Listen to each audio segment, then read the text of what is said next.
प्रजातंत्र को बचाएं या संघीय व्यवस्था को। अगर रियलिटी में देखें तो करंट गवर्नमेंट के लिए सबसे बड़ी अग्नि परीक्षा, सबसे बड़ा चैलेंज है डिलिमिटेशन।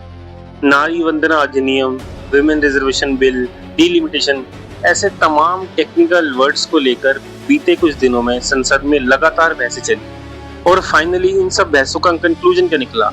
131वां संविधान संशोधन 131st कॉन्स्टिट्यूशन अमेंडमेंट एक्ट जो सरकार ने संसद के अंदर पेश किया था वो पास नहीं हो पाया। कोई कहता है ये विमेन रिजर्वेशन बिल था, कोई कहता है कॉन्स्टिट्यूशन अमेंडमेंट था, कोई कहता है कि पार्लियामेंट के अंदर सीट्स को बढ़ाने का बिल था।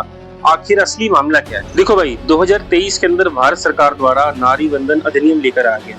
इस अधिनियम में कहा गया कि संसद के अंदर महिलाओं को 33% रिजर्वेशन देना जरूरी होगा, लेकिन इस कानून को लागू करने के लिए दो शर्तें भी रखी गई।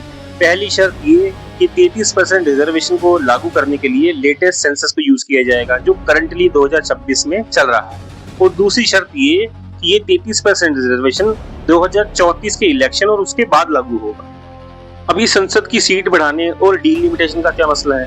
देखिए, सबसे पहले डिलिमिटेशन 1952 के अंदर हुआ, जिसके अंदर 1951 के सेंसस के आंकड़ों को यूज किया गया और लोकसभा की सीटों को 489 से बढ़ाकर 494 कर दिया गया।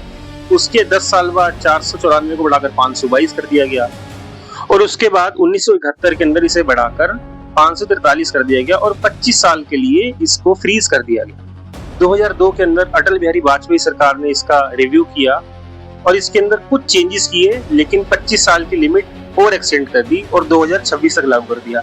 अब 2026 के अंदर 543 सीटों को बढ़ाकर 850 की जाने की बात है। देखिए, साउथ के राज्यों ने बीते कुछ दशकों में अपने राज्यों की पॉपुलेशन कंट्रोल की है, जबकि नॉर्थ के राज्यों ने ऐसा नहीं किया है।